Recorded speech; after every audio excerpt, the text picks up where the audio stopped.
Que Dios te bendiga ricamente. Me gustaría compartir contigo Génesis capítulo 1, versículo 2. La tierra no tenía forma y estaba vacía, y la oscuridad cubría las aguas profundas, y el Espíritu de Dios se movía en el aire sobre la superficie de las aguas. Aquí hay dos palabras del hebreo bíblico que son tohu y bohu. Estas palabras se utilizan para describir el estado en el que se encontraba la tierra, un estado falto de límites, de orden y de propósito. Estas palabras aparecen en dos textos bíblicos que son Isaías y Jeremías. Voy a compartir Jeremías 4:23. Miré a la tierra y estaba vacía y no tenía forma, tohu y bohu. Vayamos ahora a Isaías 34:11. Pues Dios medirá esa tierra con cuidado, la medirá para el caos y la destrucción, tohu y bohu. Algunos comentaristas bíblicos creen que el estado que describe Génesis se refiere precisamente o es el resultado del juicio que vino sobre la persona de Lucifer, cuya caída trajo a la tierra muerte y caos. Pero es interesante, en este versículo bíblico lo que vemos es que el Espíritu de Dios se movía sobre la desolación y comienza el proceso de dar un orden y vida a la creación. Y es Dios quien traza límites y ordena la vida según los ciclos, el día, la noche y las estaciones que se suceden una a la otra. Es interesante porque aquí podemos ver esa vocación de Dios como un Dios que frente al caos y el desorden hace algo maravilloso y establece los límites y establece el orden y le da vida a aquello que estaba desolado y que estaba muerto. Ese es nuestro Dios, reparando todo aquello que fue dañado por la caída. Mira qué interesante. Uno de los motivos de consulta más frecuente es precisamente el desorden y el caos que hay en los sistemas familiares. Y te lo voy a mostrar representándolo con los muñecos que utilizo trabajando con los niños. En el proceso terapéutico, ya te lo he mencionado en otros episodios, utilizamos mucho lo que se conoce como la caja de juego. Entonces te lo voy a representar. El primer desorden o el más habitual que hay en situaciones de consulta es el orden de la jerarquía en el sistema familiar. Voy a representártelo de esta manera.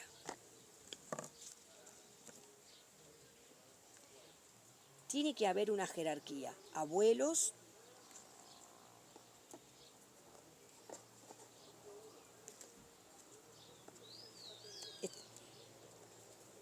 padres,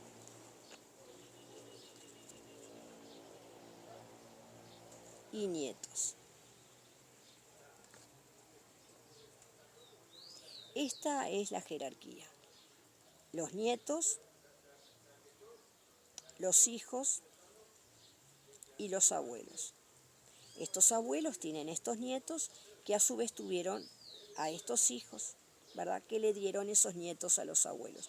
Puede parecer tonto, pero aunque te parezca mentira, hoy en día esa jerarquía está alterada y esto trae mucha desolación en las familias. Te voy a poner un ejemplo bien sencillo. Muchas veces hay hijos que por una condición económica, socioeconómica buena o favorable, deciden imponerse sobre sus padres. Yo aquí no puse los cónyuges, solamente puse los hijos de este matrimonio de ancianos. Entonces, aquí vemos el orden, ¿verdad? Estos abuelos en determinado momento formaron un matrimonio, tuvieron estos hijos que a su vez estos hijos se casaron y tuvieron sus respectivos hijos. Entonces, este es el orden, ¿verdad? Los abuelos, los padres y los nietos. Y los niños tienen que reconocer que tienen padres, que son la autoridad, y que tienen abuelos y que también les deben respeto. Pero hoy en día eso está muy alterado. Se ha visto que determinados hijos porque llegan a cierto nivel socioeconómico, se creen que pueden ellos dominar o alterar el orden jerárquico. Supongamos esta hija. Esta hija alcanzó un estatus socioeconómico importante y se encarga de contribuir con la economía del hogar de sus padres, lo cual es muy positivo. Pero eso no le da autoridad y no le da derecho para que ella se ponga al mismo nivel que sus padres. Ahí hay una alteración del orden. Ella tiene que recordar que porque le fue bien en la vida y una forma de ser agradecida, bueno, es devolverle a los padres algo que los padres permitieron que ella, con su sacrificio, esos padres permitieron, ¿verdad? O posicionaron a esa hija en determinado nivel socioeconómico, porque fue a base del sacrificio de esos padres. Entonces, ¿qué pasa? Esta hija no puede ponerse a la altura de los padres y comenzar a determinar qué es lo que los padres tienen que comer, qué es lo que los padres tienen que hacer, dónde los padres tienen que vivir, dónde tienen que comprar, en qué negocio tienen que recorrer o simplemente hasta qué programa de televisión tienen que ver. No, esta hija les debe respeto a los padres, por más que haya alcanzado un estatus socioeconómico importante. Jamás se puede poner a la altura de sus padres. Ella tiene que seguir reconociendo que es hija. Como estos niños no pueden ponerse en el lugar de sus padres y mucho menos querer tener autoridad sobre sus abuelos. Pero hoy en día se ve muy a menudo nietos que les faltan el respeto hacia a sus abuelos, que no los toman en cuenta, que no les importan los consejos que los abuelos le den, aun cuando esos consejos son sabios, o que simplemente les toman el pelo porque ya están avejentados y les dicen viejos tontos o que esos viejos no entienden nada de tecnología. Hoy en día el orden jerárquico se ha perdido y se está perdiendo cada vez más. También el orden jerárquico se puede perder, por ejemplo, voy a quitar a los nietos y me voy a quedar con estos hijos. Esta es la primera hija, luego nació este hijo y luego nacieron esas dos hijas, ¿verdad? Entonces, aquí también hay una jerarquía. Esta es la hermana mayor. No significa que es la hermana que se imponga, pero los otros le tienen que reconocer como hermana mayor, como ella tiene que reconocer a esta hermana, a esta y a esta, ¿verdad? No significa que la menor nunca sea reconocida, lo que significa es que en una familia también hay que respetar que quién es el que nace primero. ¿Por qué? Porque esta hermana no necesita imponerse, pero estas hermanas de pronto más pequeñas tienen que reconocer que esta hermana puede contarle sus experiencias, sus vivencias, le puede transmitir experiencias de vida, le puede transmitir enseñanzas, valores que ella tomó y eligió para su vida y que por haber nacido antes tiene cierta sabiduría o cierta experiencia que puede ser transmitida a las demás hermanas o hermanos más pequeños y que puede ser una situación de aprendizaje. Pero hoy en día vivimos con una generación que dice, ¿y a mí qué me va a enseñar esa que nació en otra época? Pues mucho. Pasa hoy en día que hermanos pequeños que nacen, por ejemplo, en una situación socioeconómica, supongamos que este matrimonio crió a estos tres hijos en determinado nivel socioeconómico, quizás no pobre, pero que llegaron a determinado nivel de economía donde no le faltaba las cosas, pero tampoco tenían, como se dice aquí en Uruguay, manteca para tirar al techo. Y sin embargo, este hijo nació en un momento donde este matrimonio logró una mejor economía.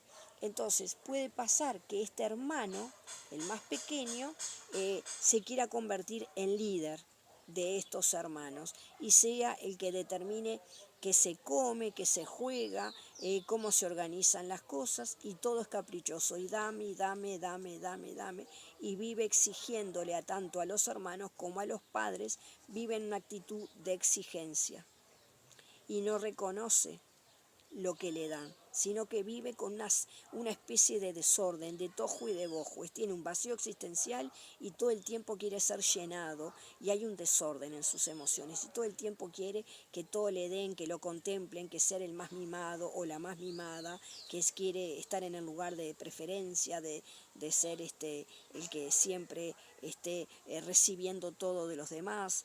No tiene muy en claro la noción de sacrificio que de pronto sus hermanos tuvieron, porque nacieron en otra situación socioeconómica. Entonces, ¿qué puede pasar? ¿Qué es lo más común? Que este hermano se vuelva arrogante, ¿no? Y se vuelva soberbio, siendo el más pequeñito. Y de pronto puede pasar que le diga a su hermana mayor: vos no tenés nada para enseñarme, porque vos naciste en otra época, que no había ni computadora. ¿Qué me vas a enseñar a mí, que yo soy de la época de la tecnología? Eso es muy frecuente hoy en día, ver hermanos pequeños que son muy soberbios, que tienen como una especie de hambre permanente de ser llenados con cosas, y que piensan que los hermanos tienen la obligación de darle todo, o que pueden vivir toda una vida exigiéndole, y de pronto llegan a los 30 años y todavía siguen demandando que sus hermanos le den y que sus padres le den. Ahí también hay un orden que está alterado. ¿Por qué? Porque cada uno debe de respetar. Los nietos tienen que reconocer que hay abuelos y que hay padres antes que ellos. Y los hermanos pequeños tienen que reconocer que hay hermanos mayores que tienen vivencias, conocimientos, experiencias y sabidurías y valores que pueden transmitir y que se pueden constituir en herramientas fundamentales para la vida. Porque este hermano, si fuera un poco más humilde, podría quedarse a escuchar la historia de sus hermanas, que de pronto le comentaban: bueno, en nuestra época no había internet, no teníamos al doctor Google, pero conocíamos algo que se llamaba biblioteca, y íbamos y estudiábamos y pasábamos experiencias preciosas, y podíamos ver los libros y tocarlos y disfrutar hasta del olor de un libro nuevo. Y qué alegría nos daba cuando en la biblioteca veíamos una enciclopedia y las imágenes, y poder transmitir eso que se ha perdido, porque las nuevas generaciones ya ni siquiera tienen idea de lo que es una enciclopedia. Todo lo encuentran en internet. No estoy diciendo que sea malo, lo que estoy diciendo es que se están perdiendo de conocimiento y de experiencias de vida riquísimas que hemos tenido las generaciones anteriores. Entonces, ese es un desorden que hoy en día se está dando, que las nuevas generaciones no quieren reconocer la autoridad de las generaciones antes que ellas. Vamos a ver otro desorden que es muy común que se dé y que puede pasar. Supongamos que este joven se casa con esta chica, forman un hogar y tienen sus hijos. Entonces, este desorden que voy a plantear es lo que conocemos como el desorden vinculado a el sentido de pertenencia. Ya no es un desorden en la jerarquía, sino en el sentido de pertenencia. Supongamos que esta hermana y este hermano, como ambos son rubios, se llevan. Es un ejemplo tonto que voy a poner, pero tú lo puedes traspolar a otras situaciones que tú hayas vivido, ¿verdad? Entonces, estos hermanos, supongamos, bueno, ellos son rubios, piensan que son más bonitos, y bueno, nació con el pelo castaño oscuro. Entonces estos hermanos a lo excluyen. No forma parte del núcleo de hermanos, siempre lo están excluyendo, juegan entre ellos, se cuentan secretos entre ellos, organizan actividades entre ellos y a este hermano siempre lo excluyen. Y supongamos que nació otro hermano que vino en cuarto lugar y que es pelirrojo. Entonces a este lo incluyen porque también este es lindo, porque todos le dicen que divino, que lo pelirrojo que sos, si sos como tus hermanos rubios, este no parece ni que fuera de la familia, de pronto pueden comentar algún familiar o algún vecino, siempre están esos comentarios presentes, ni parece adoptado. Entonces estos hermanos forman un clan entre sí y a este lo excluye. Aquí hay un desorden, que es el vacío que se genera cuando a un hermano se le excluye. Pero lo que estoy planteándote, aunque sea de manera tonta, ¿verdad? Un ejemplo tonto ese que puse, pero es un ejemplo que te puede servir para pensar en otras situaciones, se puede dar, mira en qué caso, cuando de pronto en una familia, supongamos que a este lo excluyen porque este es el hermano alcohólico. Entonces organizan fiestas, reuniones y a este no le tienen en cuenta. No, dicen estos hermanos, ¿qué lo vamos a invitar? Si ese siempre termina alcoholizado y siempre que está se generan líos. Puede pasar también que estos hermanos excluyan a este porque digan, no, a ese no lo invitamos, ¿sabes por qué? Porque todos nosotros somos profesionales y este simplemente no quiso estudiar y hoy en día es un empleado. Entonces nosotros no lo queremos en las reuniones porque nosotros hablamos de nuestros pacientes, de nuestros clientes, de nuestros éxitos laborales y profesionales y qué vamos a escuchar de fulano si fulano es empleado en una tienda. Entonces lo excluyen por una condición socioeconómica. Pero también puede pasar, supongamos, que estos hermanos excluyen a esta hermana porque tiene una enfermedad mental. No, de fulana ni hablamos. Nosotros nos reunimos entre nosotros y a la fulana nunca lo invitamos, porque ya sabes, ella es depresiva, o ella es psiquiátrica, o ella es esquizofrénica, o ella vivió más tiempo internada que otra cosa, y no la queremos invitar. La excluyen porque tiene una enfermedad o una patología o una condición médica que no la quieren incluir. Eso pasa. Cada vez que hay una exclusión, sea del tipo que sea, deja un vacío y ahí hay un desorden. Entonces, lo que se está alterando es una ley sistémica que dice que todos forman parte de un sistema familiar y que no puede haber exclusiones.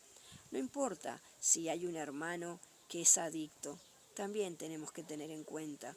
No significa esto que estemos todos celebrando su adicción, pero muchas veces se le excluye, no se le toma en cuenta o no se le invita a las reuniones por vergüenza.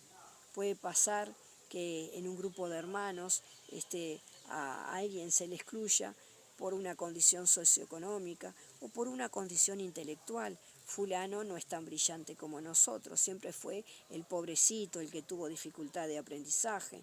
Y si total no entiende nada, entonces, ¿de qué vamos a hablar con esa persona? Y lo ven como un desconocido. Pero también pasa que en los cumpleaños a un niño o una niña no se le incluye porque tiene déficit atencional. Entonces es como el monstruo de Tasmania. Cada vez que entra se produce tohu y boju. Hay allí un revuelo, un caos, porque sabemos que muchos niños con déficit atencional son inquietos, son impacientes, trepan, saltan, corren, van de un lado para otro. Entonces puede pasar que las tías y tíos le digan a sus propios hijos, no invites a tu primo, no lo invites. O ¿sabes qué?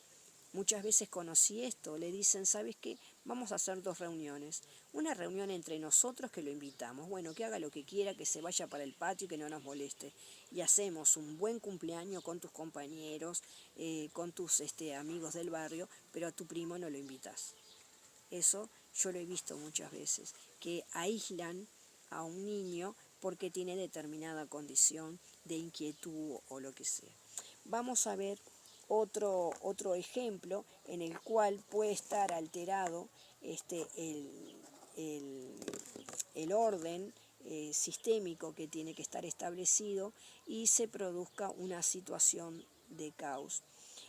Por ejemplo, puede ser, supongamos que esta chica formó su hogar, y ellos trabajan muchas horas fuera de casa.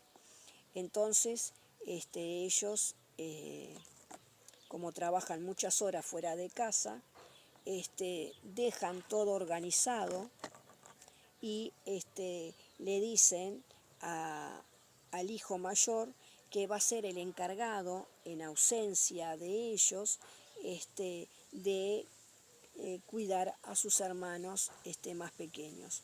Entonces puede pasar que estos papás no hayan establecido claramente los límites y este hijo asuma la responsabilidad y el control de la casa, a tal punto que este hijo sea el que les dice qué tienen que comer, cuándo comer, si jugar o no jugar, qué ponerse, qué llevar, qué traer o qué hacer.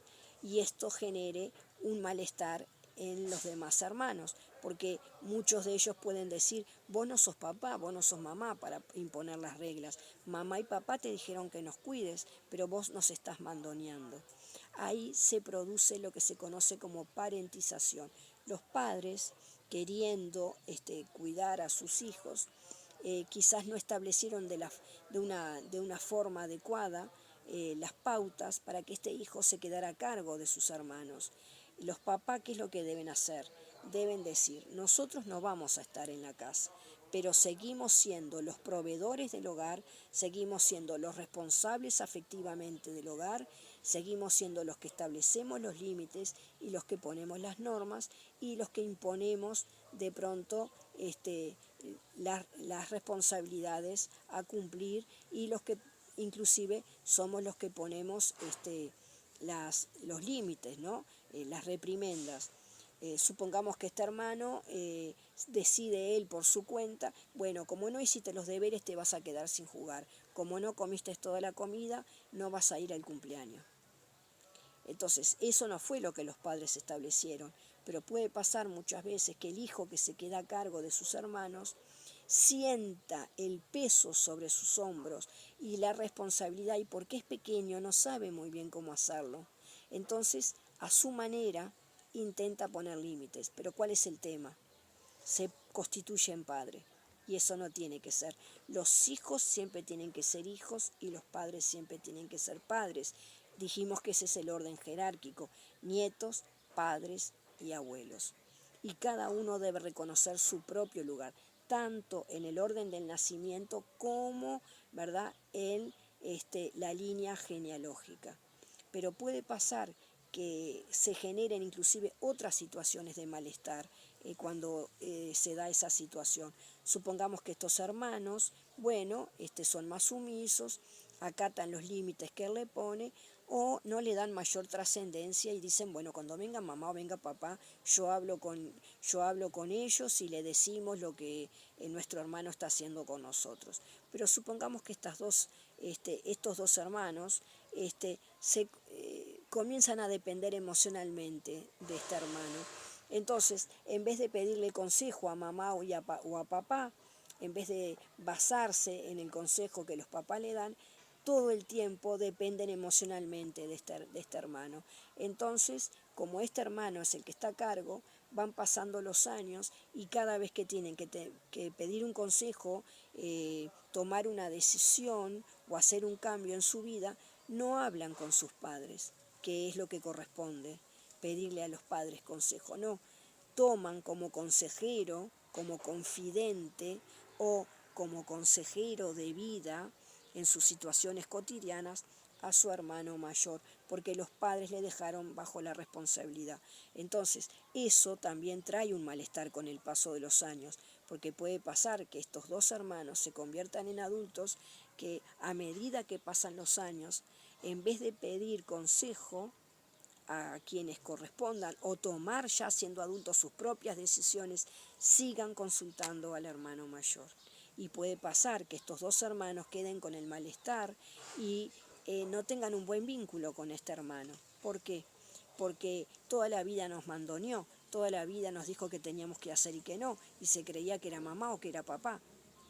Puede pasar que muchas veces esas situaciones se dan porque es un hogar monoparental.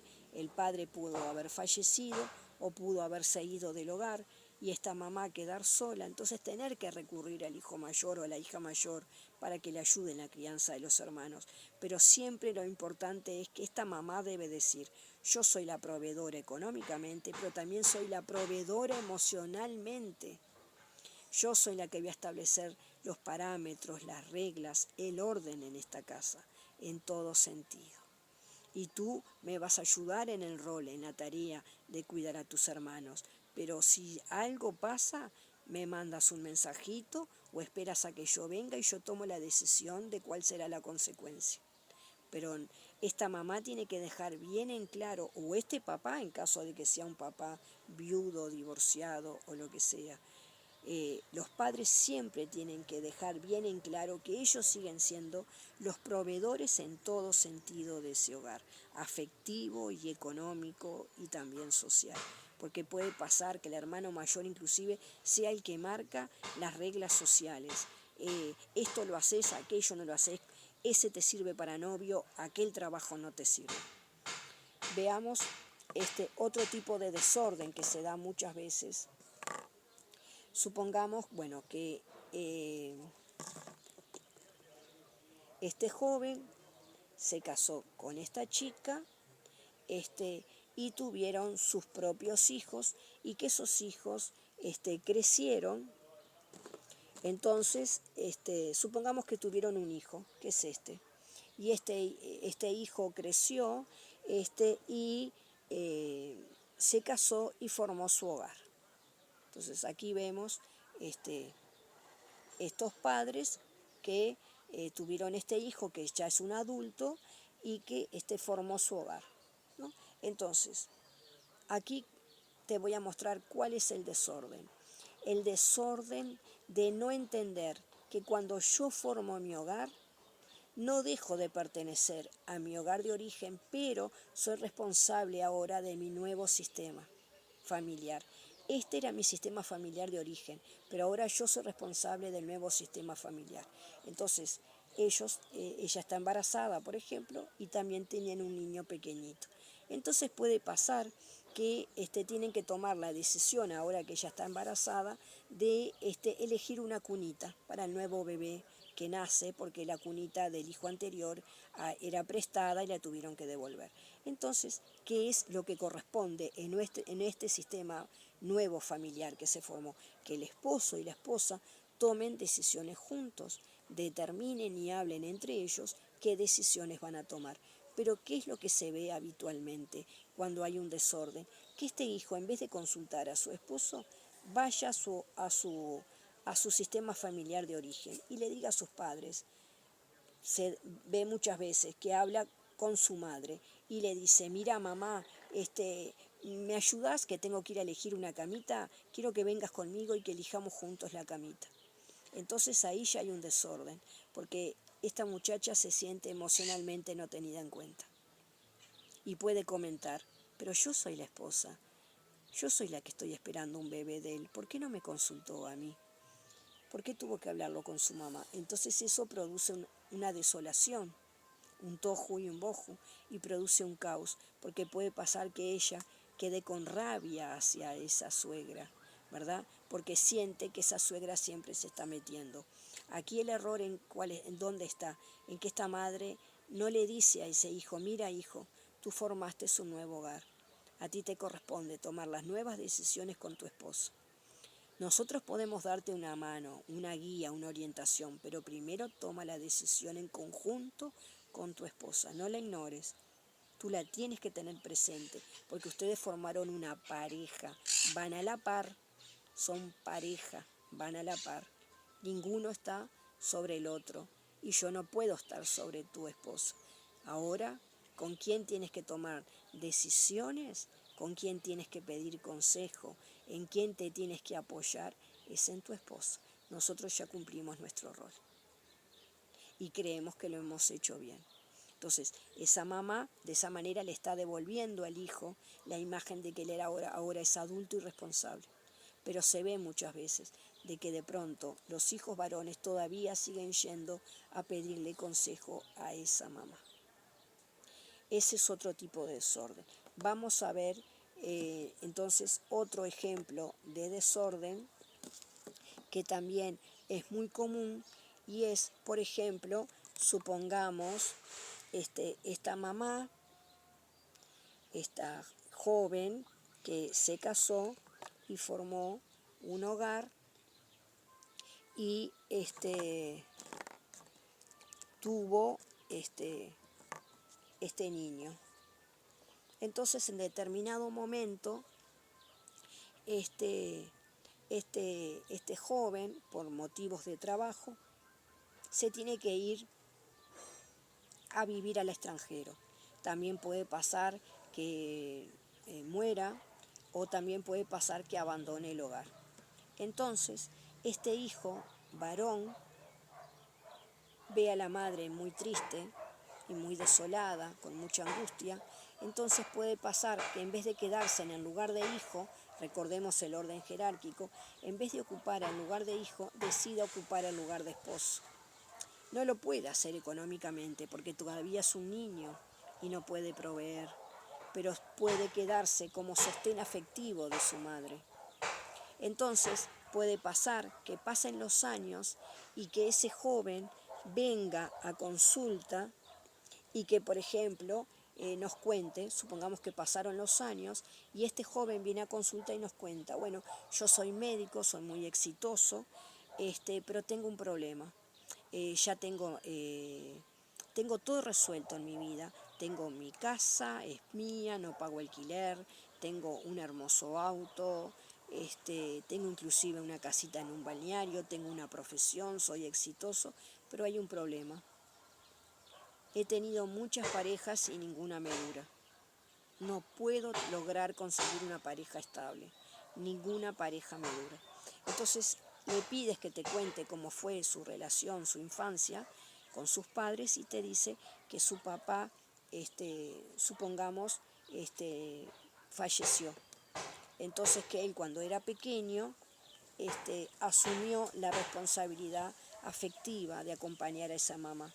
Entonces tú lo que le tienes que mostrar que es allí, el desorden. Porque ¿qué pasa? ¿Cómo va a conseguir pareja? En lugar de la pareja, para que haya una nueva persona en su vida, tiene que él darle lugar a esa pareja. Pero ¿cómo le va a dar lugar si todavía él sigue siendo? El lugar está ocupado por su mamá. Él todavía sigue, de alguna manera, en su corazón, se convirtió en la pareja afectiva de su mamá. No en lo económico. La mamá de pronto salió adelante y logró ayudarle a él a tener su profesión, le pagó sus estudios y todo. Esa mamá económicamente salió adelante, pero afectivamente no. Era una mamá frágil que venía llorando a la casa, cansada de trabajar, le comentaba al hijo pequeñito lo que había pasado, lo que le había pasado en el trabajo, lo que le había dicho su jefe o lo que fuera. Entonces ese hijo siempre le estaba sosteniendo afectivamente. Entonces se convierte en hombre y no puede formar su pareja. ¿Por qué? Porque el lugar afectivo está ocupado todavía por su mamá. Mientras él no se dé cuenta de que él es hijo y no es la pareja de su mamá afectiva, le va a ser muy difícil poder formar un nuevo hogar. Eso sucede muchas veces y ese también es un desorden. Bueno, quise por intermedio de los muñecos que utilizo para el trabajo con los niños, mostrarte algunos de los posibles tohu y bohu que se dan en la relación de consulta más a menudo. Lo importante es esto. Dios quiere establecer un orden en el caos familiar. Deja que el Espíritu de Dios se mueva. Deja que el Espíritu de Dios obre allí en eso que está sucediendo en tu hogar. Arrodíllate, ayuna, lee la palabra, pide consejería, pero trata de que el Espíritu de Dios se mueva en ese hogar y te dé la luz suficiente y la claridad suficiente para poder entender dónde está el tohu y el bohu y cuál es el caos que hay que reparar. Espero que este video haya sido de bendición para tu vida. Que Dios te bendiga ricamente en esta jornada. Si te gustó, dale like. Recuerda que los likes son importantes para que más personas puedan verlo, porque así es como se maneja, ¿verdad?, el tema de los videos por YouTube. Los videos que son recomendados son aquellos que han sido más veces compartidos o los que tienen más like. Si ha sido de bendición, entonces compártelo con otras personas y suscríbete al canal. Que Dios te bendiga ricamente.